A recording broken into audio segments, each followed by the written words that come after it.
Hey there, welcome back to Reddit the best channel for Reddit cheating stories. Be sure to like, subscribe, and hit the bell notification for more stories like these. I ignored my cheating wife's calls when creepy karma finally found her, and she was crying for help in despair just 3 months after having a baby with new daddy. My wife and I have known each other since November of 2013 and started dating immediately. At the time of typing this, I'm 28 and she's 24. We met when she was 17, and I was 21. 1 year and it got kind of rocky, but we put it back together and stuck with it. We got married on May 16 of 2016. We had our baby boy 2 years ago. Just a days ago, she told me she was seeing another man and that it was physical. She had been seeing him for 3 weeks at that point. I asked her if she thought I should leave, and if I should take our son with me. She nodded, so I just went into the other room and went to bed, just in shock, stared at the ceiling the entire next day in between taking care of our son. The next day, I threw what I could in my car and left.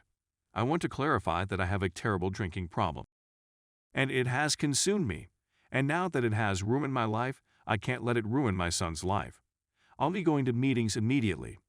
We've been happy together all these years, made sacrifices for one another, and have enjoyed each other. We lived in a city for 3 years after we got married as she was advancing her career. I was managing a retail store and making really good money. She was managing a restaurant and she was making really good money, but we never saved. We've always been terrible with our spending. On Valentine's Day 2017, we tried for a baby and got pregnant on the first try. Our debts were piling up and we had no health insurance. I quit my managing jobs so I could get a different job and qualify for insurance for her. You never know what can happen during a pregnancy. We decided she should keep her since she loved her job and is very passionate about it. I got another job and got insurance. That November, we welcomed our son into the world on her due date. Happy and healthy. The birth was natural, and I held her hand through the entire process and watched my son enter this world and even cut the cord. We were so happy and so in love. Once the insurance paid out, I quit the job because it was awful and went back to the same company I was working for. Our debts continued piling up, and we wound up with a Chapter 13 bankruptcy. We were surviving, though. We just lived our lives for a year and a half after that and loved each other and raised our son. She begged me to move to another city for another job offer with the same company and a substantial pay raise. I told her I didn't want to give up what we had there. But she continued pushing, and 3 months later I finally said duck it and gave in and told her we could move once again and start over in the new city. I gave up everything I loved about what I was doing there in our home that we both loved.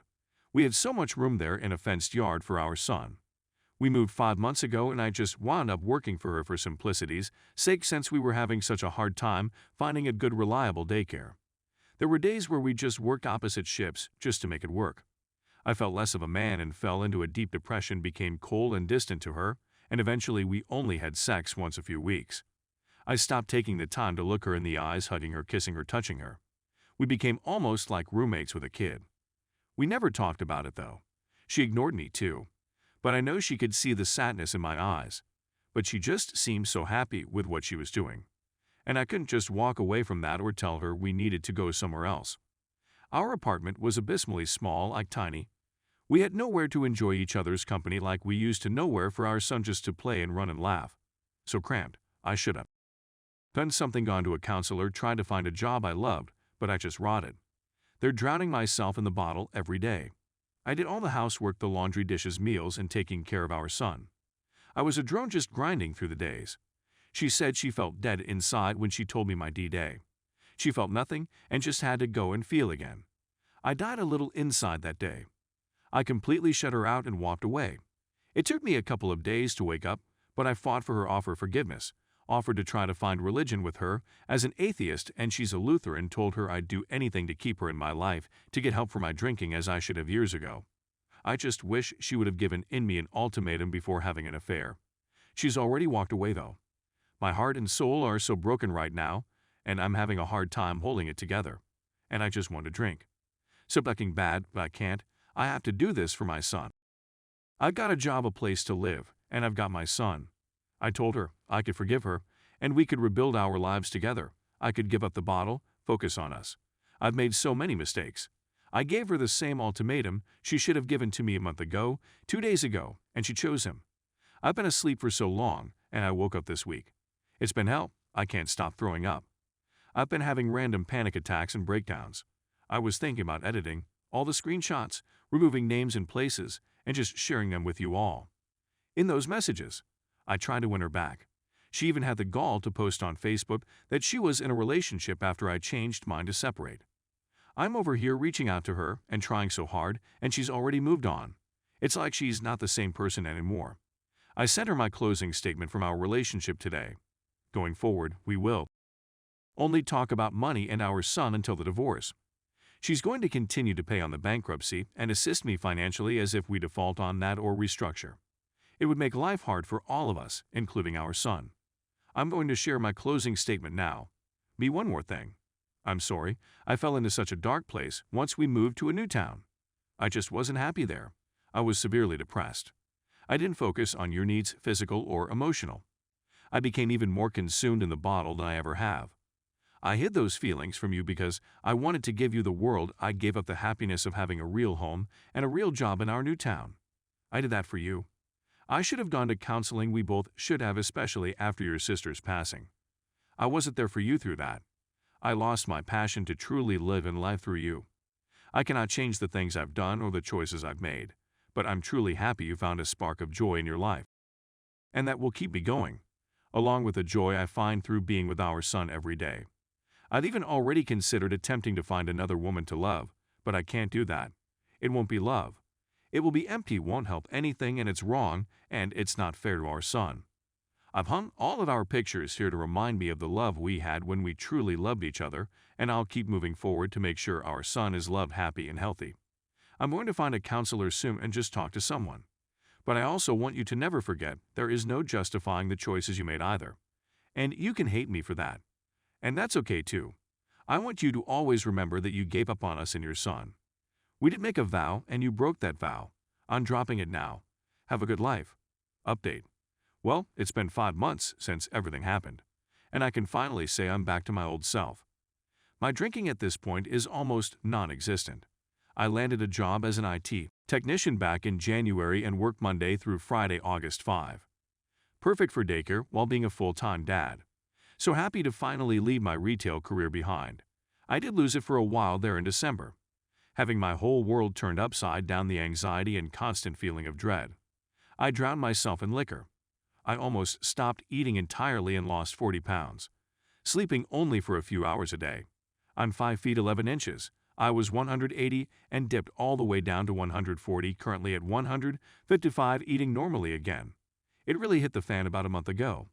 My wife and the AP broke up and got back together numerous times through the months. But last month I got a random phone call from the AP as he found my number in her phone. He was going on about how she was lying to him about still talking to me. Obviously, we still talk. We have a child together. He called me to tell me that he was done with her and that she's pregnant. He asked me if it was mine. I was taken back by that. It's not. She finally tried to reconcile with me. I turned her away. For the first time in years, I feel like I can breathe and make my own decisions.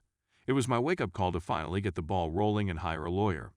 They got back together a few days after that. The whole situation is just obscene to me. She's only reached out to see our son twice in this entire time frame. So I shouldn't have any issues getting primary custody. Finally filing for divorce this week. I just wanted to say it does get better. I was blind to just how manipulative and controlling she was. And now that I've been on my own for 5 months, nothing but good things have come my way. I do still get lonely sometimes, but my son keeps my mind off of things and certainly keeps me busy. It's just a good feeling knowing I don't need her. I don't think I ever did in the first place. I became codependent to a toxic person. The best thing I ever did was finally let her go. Update. It's almost hard to believe how much time has passed. In 3 months, it will have been a year since I walked out that door. Life certainly does go on. Don't give up no matter how low you get. Pick yourself up and get it together. Let time heal your wounds. Not many bad days anymore, though I still relive some of the trauma in my dreams. Wake up to wipe a few tears and go back to sleep. I do try my best to not think about it or let it get to me like I used to. Still not completely divorced yet. My lawyer is still finalizing the parenting plan. We both took the parenting class. Judge granted me custody during the action. I doubt getting primary custody will be any sort of issue at this point.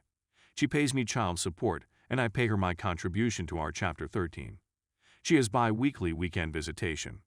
Even now, after all this time, it still shakes me a bit to see her with him. They're always together during the exchanges. 7 months pregnant with this kid looking that tool in the eyes. Do it because I have to. I certainly don't owe her anything, but I owe it to our son to keep my cool and stay collected. As much as I resent her and her choices, he does deserve to see his mother. I just repeat to myself in my mind that she is not the woman I fell in love with. It's just someone that I have a contractual obligation to allow to see my child. The new job keeps getting better. I'd gotten 2 raises and a pretty hefty bonus when I got stuck out at a power district to do tech support, maintenance, and network administration. August 5 Monday through Friday, still been doing it since March. No complaints whatsoever.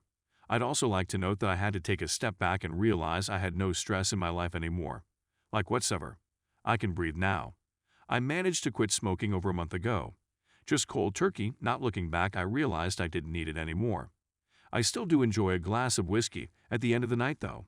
I refuse to let my vices own me anymore. I tried to date, had a few flings at this point. Nobody has said well as of yet though. It's almost a chore sometimes meeting and talking to new people. Not to sound too off-putting, but everyone that I've met has just been so needy. I just don't enjoy being glued to my phone anymore. That's okay though. It's nice for the first time since I was a teenager to just feel content. I don't need anyone. It's just me and my boy, and that's all I really need. Playdates with my co-workers, kids and trips to the park for picnics. Just vibing in dad mode for sure. My boss has a full-size bouncy house. The kind of ones you see at those crappy pop-up fairs. It's hilarious. No matter how bad your heart aches or how bad you want the other person back in your life, take a step back and remember what they did to you. Remember who you are or who you were before you met them. I took that and ran with it. I grew from it emotionally. You get to take the time to take care of yourself and stop worrying so much about the cheater. It's made me take a step back and truly realize just how much the world does not revolve around me. When I was with her, it certainly did, just me and her. Everyone was there for us, but we weren't there for anyone else. Now she's cut off over half our family for this guy, the family of which I still talk to doesn't slap the same though, hanging out with my father-in-law and brothers-in-law. Well, like I said, I just wanted to check in. I'll probably make another post after the divorce is final and let you all know if anything dumb happens. Right now my life is just on cruise control, and I'm doing very well. To everyone that reads this, that's going through what I did, it does get better with time. Don't chase the solution in the moment, you'll regret it later. Take this time to allow yourself to become a better person. Also forgive my crappy grammar update. Well, a few weeks ago she had the kid, had to drive a couple of hours to the hospital. She was at to sign paperwork stating that I'm not the father. I haven't really been feeling right since she's been on maternity leave and asked to have our son stay with her for a week. I allowed it. This is the first time I've been away from my child for more than a couple of days. I feel completely out of sync with my routine. Then my dad texted me this morning and said that she must be going for the Mother of the Year award with how many photos she's posting. I know it's just her form of self-validation, being the perfect mother. I don't think it should bother me, but like hell it does. I almost feel disgusted with myself that it does though. I'm unsure if I'm in some sort of regression. I just feel so down today.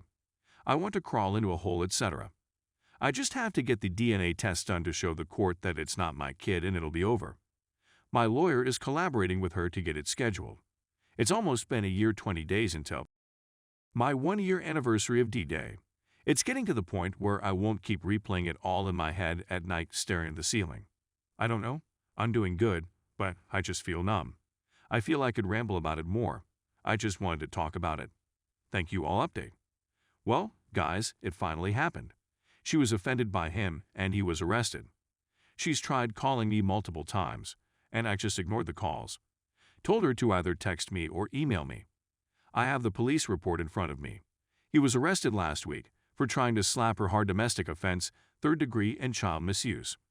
To clarify, this is pertaining to what he did to her. He was apparently offending her while she was holding their 3-month-old. This is karma at its finest. It makes me recall when I previously stated that I doubt his tolerance for her bullcrap would be anywhere near as high as mine. My boy was not with her when this happened. I gave all of this information to my lawyer and I will see what he comes up with. Also got my DNA swab finally sent off yesterday. Almost time to put this all behind me. Things are still going great for me, and the boy got him enrolled in preschool to start in the fall. Still doing systems/network admin at the Power District, and I just got my own place. A whole house for just me and the boy. Life's on easy mode.